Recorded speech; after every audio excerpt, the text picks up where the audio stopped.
Shifa foundation का सालाना budget कितना है? सालाना बजट तो अरबों रुपए में है जी, अल्हम्दुलिल्लाह। तो और अल्हम्दुलिल्लाह मैंने जैसे पहले भी आपसे अर्ज़ किया कि मैं पाकिस्तानी अवाम का, पूरे पाकिस्तान के अवाम का, हमारे जो ओवरसीज़ पाकिस्तानी बहन भाई हैं, इनका तो जितनी मैं मतलब है कि इनका शुक्रिया अदा करूँ, मेरे पास तो लफ्ज़ भी नहीं है इनका शुक्रिया अदा करने के कि इतनी भरपूर तरीके से मुझे सपोर्ट करते हैं। हम गवर्नमेंट से कोई डोनेशन एक्सेप्ट नहीं करते हैं। हमने छिपा फाउंडेशन की पॉलिसी में रखा है कि हम गवर्नमेंट से कोई ग्रांट, कोई डोनेशन गवर्नमेंट से नहीं एक्सेप्ट करते। इंटरनेशनल डोनर एजेंसीज़ होती हैं, उनसे हम किसी किस्म की कोई ग्रांट, कोई डोनेशन एक्सेप्ट नहीं करते, किसी किस्म के सिवाय हम कहते हैं कि पाकिस्तान की आवाम मुझे इतना चंदा दे देती है, इतना चंदा दे देती है कि मुझे ज़रूरत ही नहीं है कि इन लोगों के पास जो है वो जाने की। शिपा फाउंडेशन के पास एम्बुलेंसेस कितनी हैं और रज़ाकार कितने हैं पाकिस्तान? छिपा फाउंडेशन के पास इस वक्त पूरे पाकिस्तान में 1000 एम्बुलेंसों का फ्लीट है और 5000 छिपा फाउंडेशन के टोटल पूरे पाकिस्तान में वॉलेंटियर है, जो इस वक्त दिन रात इंसानियत की खिदमत का जो मिशन है उसमें मसरूफ़ अमल है। अगर इतने बड़े फ्लीट को हम दूसरे इदारों के साथ कंपेयर करें तो शिपा फाउंडेशन की एम्बुलेंसेस और रज़ाकार उनसे ज़्यादा हैं या कम हैं? कई गुना ज़्यादा है अल्हम्दुलिल्लाह, अल्लाह और अल्लाह के रसूल के फजल करम से। आपकी जो एम्बुलेंसेस हैं, जो लोग उन्हें इस्तेमाल करते हैं, क्या इसकी कोई फ़ीस भी होती है? देखिए, ये सर्विसेज दो तरह की होती है। एक सर्विस तो होती है कि इमरजेंसी सर्विस, तो रेस्क्यू और इमरजेंसी की सूरत में छिपा एम्बुलेंस जो है ये फ्री ऑफ कॉस्ट होती है पूरे पाकिस्तान में।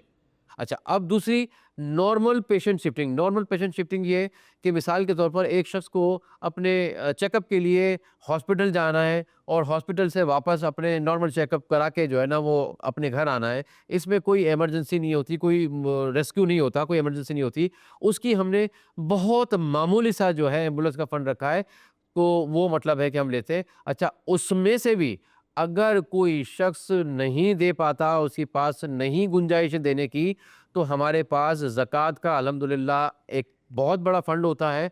तो हम ज़कात से जो है उस एम्बुलेंस सर्विस जिसको हमने दी है, तो उसका ज़कात से हम एडजस्ट कर लेते हैं, उससे हम नहीं लेते फिर। आपने बहुत से हादसात देखे होंगे। कौन सा ऐसा हादसा है जिसे देख के दिल दहल गया, आज भी वो मंज़र आँखों के सामने से नहीं हटता आपके सामने? 1987 में जब बोरी बाज़ार वाले ये 2 बम फूटे थे, वो वाक़या, वो जो एक सानिया था, वो जब मुझे याद आता है या जब मुझे रिकॉल होता है तो आज भी मेरे रुएँ जो है ना वो खड़े हो जाते हैं।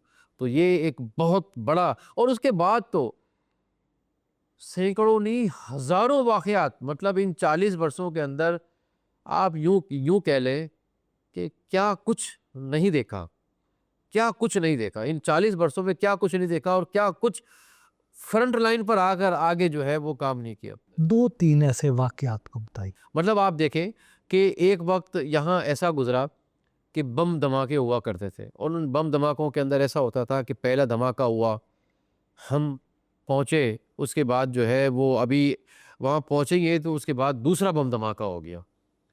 एक वाक़या मैं आपको बताऊँ कि सन 2000 में पाकिस्तान अमेरिकन कल्चरल सेंटर है यहाँ कराची में, पहला धमाका हुआ वहाँ, हम पहुँचे।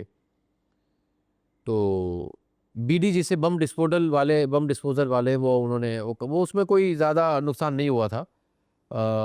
तो वो अब हम जाके खड़े हुए तो उन्होंने कहा कि जी ठीक है। अब बम डिस्पोज़ल स्क्वाड वाले जो अपनी फिर वो पूरी चेकिंग करते हैं, चेकिंग करने के बाद क्लियरेंस देते हैं, फिर सबको कहते हैं कि जी ठीक है जी, रेस्क्यू वाले भी चले जाएँ, पुलिस भी चले जाए, सब चले जाएँ। तो अभी वो उनका चेकिंग का सिलसिला बम डिस्पोज़ल स्क्वाड वालों का चल रहा था। तो वहाँ मैं एक गाड़ी के साथ जो है, मैं भी जब वहाँ पहुँचा तो मैं एक गाड़ी के साथ जो है वो टेक लगा के खड़ा हो गया, मेरे साथ एक पुलिस वाला भी था बेचारा, वो भी खड़ा हो गया। तो अब बस इंतज़ार कर रहे थे कि चलो अब ये जब क्लियर करें तो फिर हम भी बस रवानगी लेंगे। तो इतनी देर में वहाँ इरफ़ान कोबरा करके नाम के एक एसएचओ थे, उनकी मोर्फियत थी, इरफ़ान कोबरा करके उनको कहते थे। तो वो एसएचओ साहब मेरे पास आए, कहने लगे कि वो जो पीएसीसी गेट के ऊपर लड़का खड़ा है एक बच्चा, उसके यहाँ कहीं वो जब धमाका हुआ पहला तो वो भागा होगा तो कोई दीवार से लग गया, कहीं हाथ लग गया तो यहाँ चोट लग गई थी उसके। तो मुझे उन्होंने कहा कि आप एक काम करो कि उसको एम्बुलेंस में डाल के हॉस्पिटल पहुँचाओ ताकि इसकी ड्रेसिंग करा लें। मैंने कहा अच्छा ठीक है।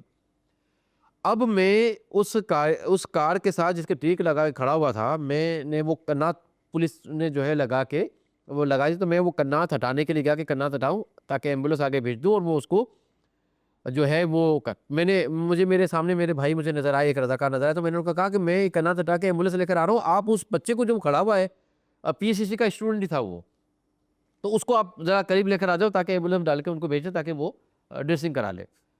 अब मैं ये 1 मिनट मैंने ये मेरे भाई और वो रज़ाकार आगे मतलब है कि गए उसमें उस बच्चे की उस स्टूडेंट की तरफ, और मैं ये कन्नाथ हटाने के लिए 1 मिनट की भी मैंने वॉक नहीं की, उसी गाड़ी में दूसरा धमाका हुआ, उसी गाड़ी में। गाड़ी के बाहर जी, साथ आप जी, टीक लगा के खड़े। जी, टेक लगा के। अच्छा, अब उसी गाड़ी में दूसरा धमाका हुआ और मैं तो फिर वहाँ गिर गया।